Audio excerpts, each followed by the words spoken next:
Okay, today we are going to try and fix this mouse. This is the Logitech G604. This is one of my favorite mice I've had for a long time. It's wireless, great on batteries, so has lots of buttons on the side. I know it's a little bit dirty, but the issue that we're having with it is the left click does double click about 10% of the time. So you'll click and instead of clicking once, it'll click twice, and it gets kind of annoying when you're dragging and dropping, or you're trying to select multiple things, or you're playing a game and you only need to click once and it clicks twice.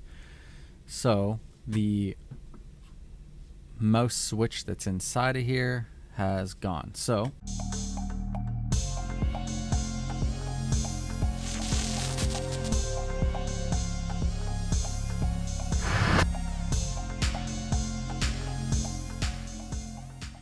we've ordered all the things we need. So we need new feet because we got to take off these feet in order to get inside. We've ordered new switches, and these are not the switches that come with the mouse. These are a little bit better. This is I don't know if you can see that, a D2FC switch. This is an OMRON switch. I don't know if you can see right here, OMRON. That's an OMRON switch. So I actually had these switches from a previous mouse that I repaired. That was a Mad Catz Rat 7, which was an older mouse. So I repaired that one, so I had some switches left over. These seem to be the same switches that are in the Logitech, or very similar. So instead of replacing it with these switches, we are going to replace them with these ones. So I don't know if you'll be able to tell the brand that's on top of this one. It's very faint.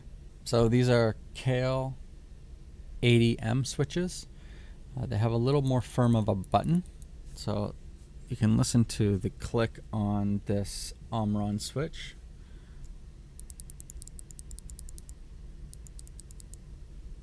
Versus the Kailh.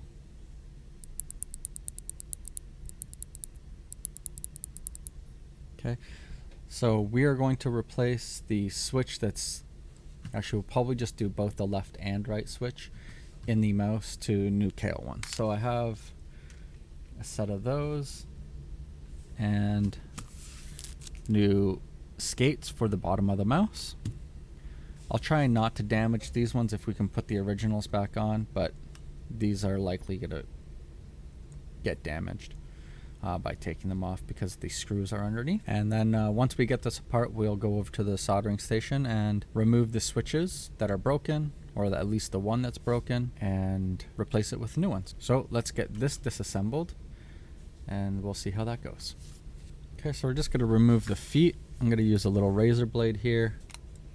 I'm just going to try and get underneath the glue here, and then just lift it gently with the razor blade here. There we go. It doesn't seem like these are going to go back on very good. So good thing we have new ones. But yeah, it looks like we've left a lot of adhesive behind here. So let's remove the rest of these pads.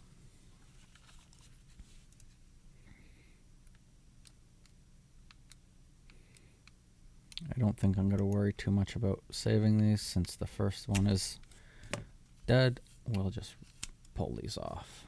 And actually just pulling it off like that seemed to work much better than trying to use the blade. So that's what we'll do.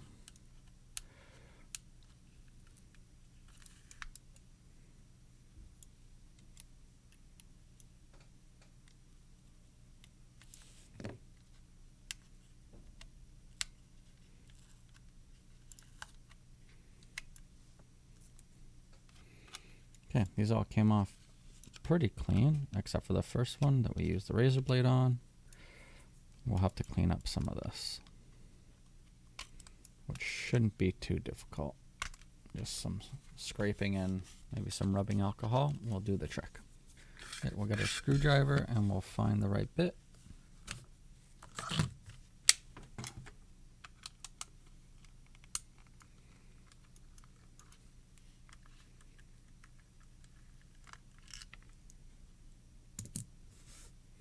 Okay, and we will try and keep everything together here. We can put our screws in here so we don't lose them. They all look like they're about the same size, so we shouldn't worry about putting them back in the same place. Okay, so now it should just be a matter of taking the shell and kind of splitting it along the seam underneath here. Should be pretty straightforward.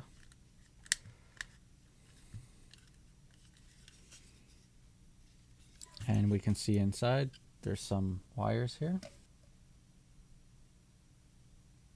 And we'll want to disconnect those before we absolutely pull it all the way apart. Okay, so there's our two shells. So we'll want to disconnect this ribbon cable and this wire here. So let's get that out.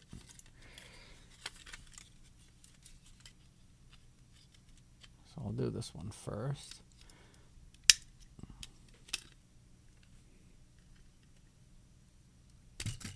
There's one. Okay, so we do have to be a little bit careful with this. So as I was trying to pull this open here, you can see right here that the corner of this plastic broke off. And it's not going to affect how this attaches, but this plastic has become brittle, I guess, over the years of this mouse being in service. So the beige plastic, a little bit brittle, so we'll have to make sure we're careful with that.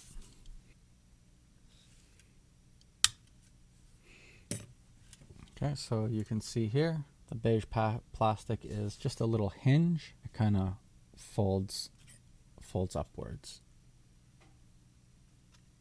Okay, so it folds down to clamp the ribbon cable in place. Okay, so we'll do that. And now we're disconnected from the bottom. And there's our bottom piece. There's no buttons on here. This is just the laser and power for this bottom board. So now we still have some disassembly to do. We've got to get underneath here. So let's keep taking screws out. So we'll just start up here.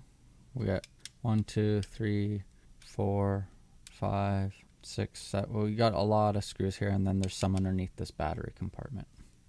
I'll try and keep it zoomed in. So let's do this. Okay, so we had 1, 2, 3, and 4. Now we're going to go 5. And then we have 6 down here. So that's right down here. Okay, so we have one right here behind this wire. And this is holding in the battery compartment. Okay, so we'll take this out. There's our battery. And we got a screw way down here inside of here.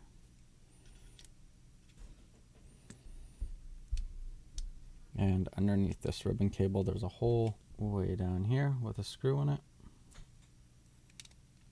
Okay, so now that we have those screws out, we should be able to separate. So if you get the very tip of the shell here and kind of pull them apart, we should be able to get some separation here. Yeah, maybe right down in here. This one here. Yeah, I can feel that loosen up, so that should work fine. Okay, so just a little wiggling and this should slide out this way here. Okay, so it's got to go through the buttonhole, and then we have, this is our shell here. We'll put that aside, and now we have where most of our buttons are going to be.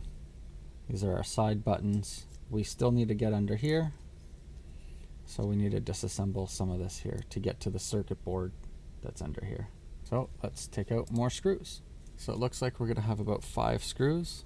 There's going to be 4 on top here, and then 1 down here in the middle. So let's start with this one in the middle. And these are different screws to these ones, so put these ones in a different spot.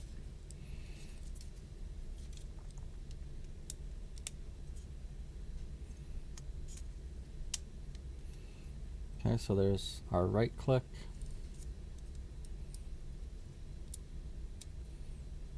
And just seems we need to maybe use a little, there we go. This one's a little more firmly in there. Okay, so there's that.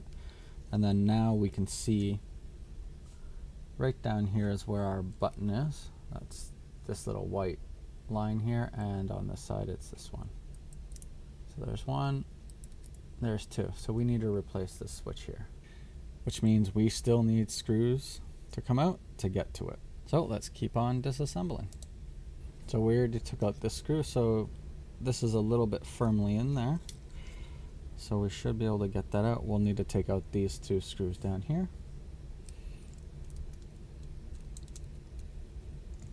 And the center piece should come off just like that. And now we have our wheel exposed. And we'll have a few screws to remove from here to get the circuit board out.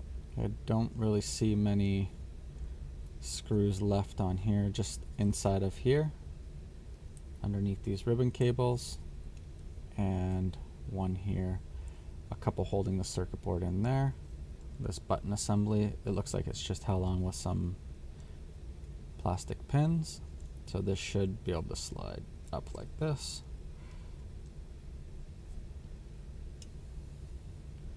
So it looks like this piece might have to come off, so we'll get rid of the two screws that are under here.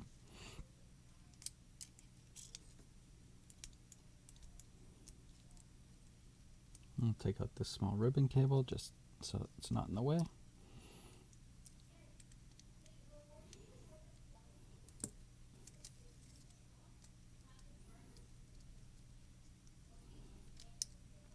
Okay, so that seems to loosen up these side buttons, which are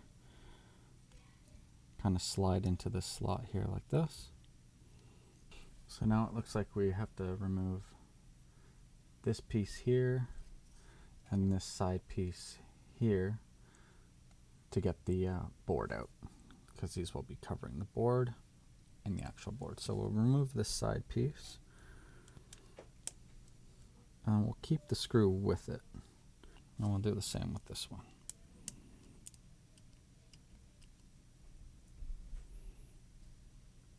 I would like to get the scroll wheel out, but it looks like it's kind of in here.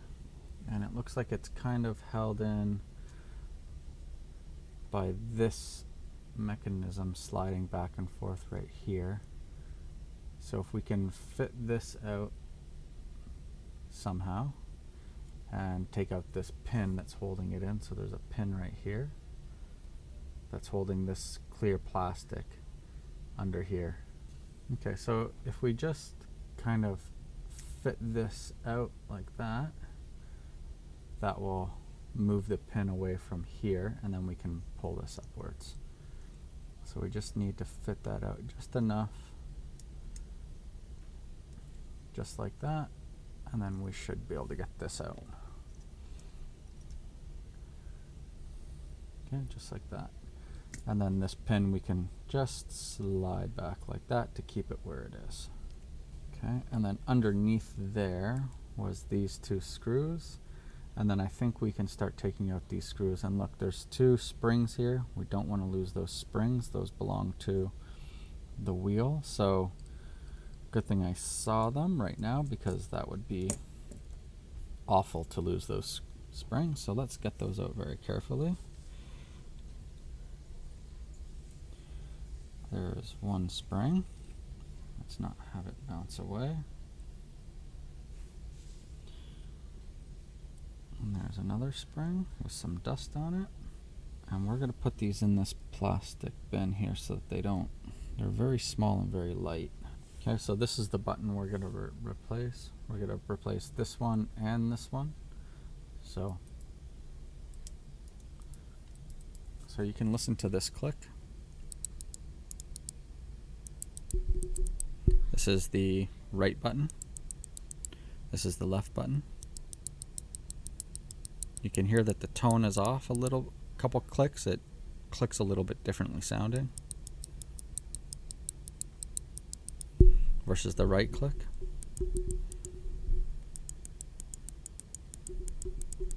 A little more consistent, but we're going to replace both of those. Okay, so now we can take out these screws that are holding in this PCB, so let's do that.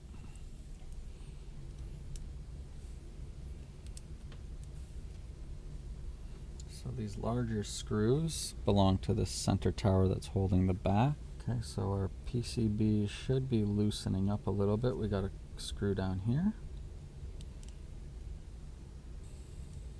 And that should be it. This is a very big disassembly for getting these buttons out. So it looks like we'll need to loosen this because this is where the LED comes through, but it also kind of sits on the PCB underneath. So we'll loosen this one and we'll take this out as well. Maybe we just need to loosen it and lift it up a little bit, and that should be enough. There we go. Kind of just fitting through here.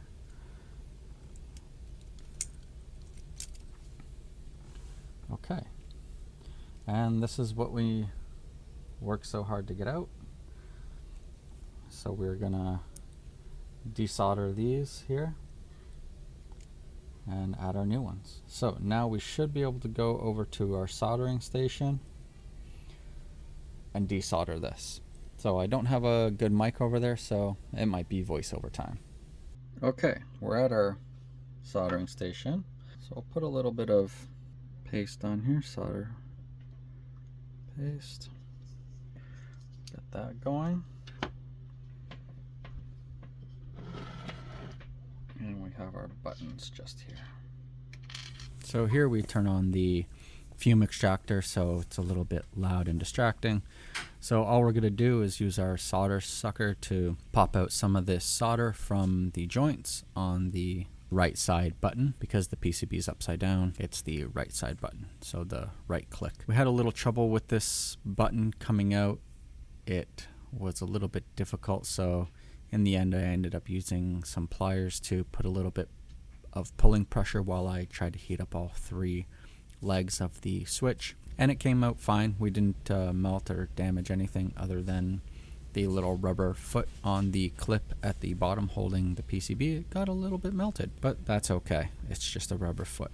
So now we're going to work on the left click. Again, it's upside down, so this is the left click. This is the switch that actually needs repairing and replacement. So this one comes out a little bit better. My tactic going forward with my experience from the first switch is a little bit better.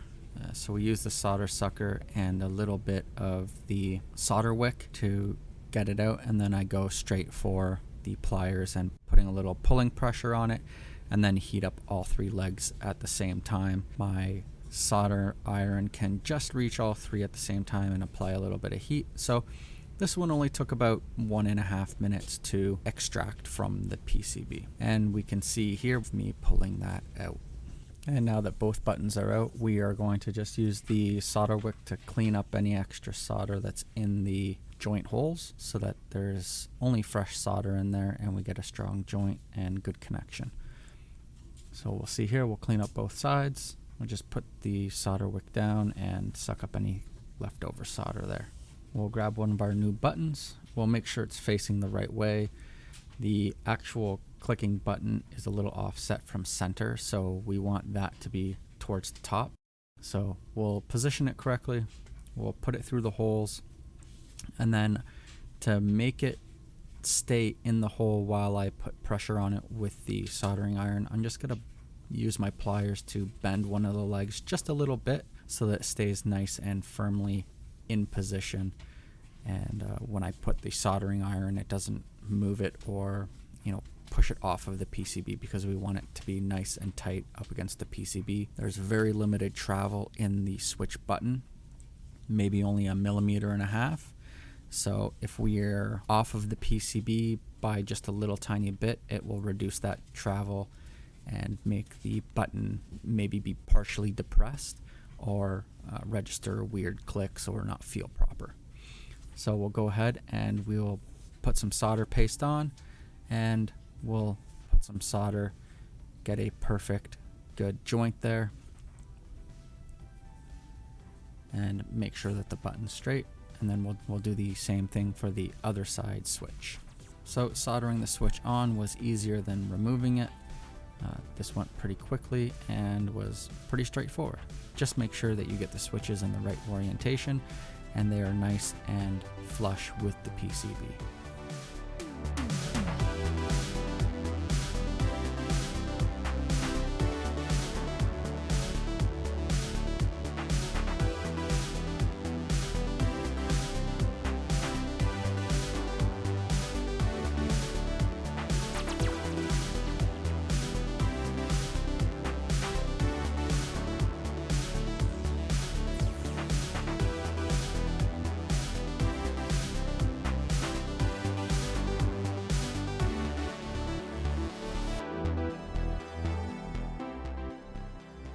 So now that that's all soldered in, we will use some isopropyl alcohol and clean up the leftover flux and use a paper towel to clean everything up and make it nice and clean so that it can go back into the mouse properly and nicely. And we're going to reassemble this, and it's going to go back just the way it came apart. So let's go through this.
So all our screws are back in. We have nothing left here. So now we can reconnect our ribbon cable and our power connector to our board. So this goes like this.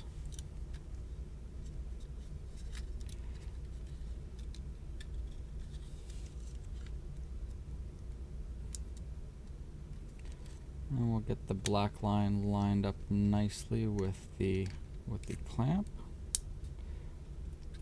It's a little bit off, so we'll redo that one. You can see the black line here isn't really straight. It's kind of on an angle here. We don't want that. We want this connector to be straight, so we'll flip this back up.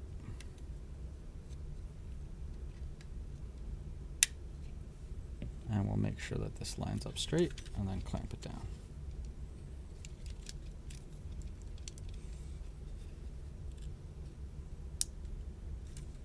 Okay, that is much better. See the black line here lines up nicely.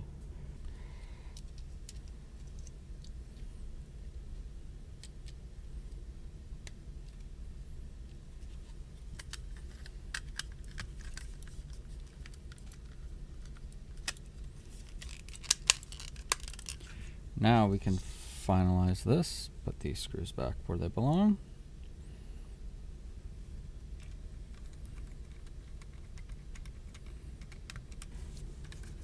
Get any last little bits of adhesive out of these grooves for our new mouse pads. We're going to leave the center one on. It's the original, so we don't need to replace it because we didn't need to take it out. Try not to touch the bottom of these.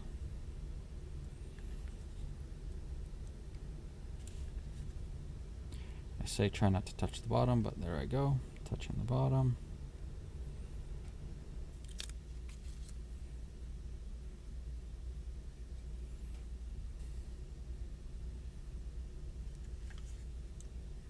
Okay, and then these all have a little plastic film on them. Make sure you peel that off or it just won't feel right.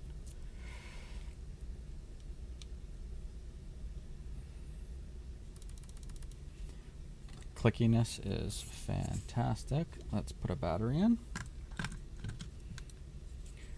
We got our light. Close that up. And we are back in business. So let's go to a click test and see if our clicking is back to normal without double clicks. It should be. So we'll count them up. And we'll just go 10, 10,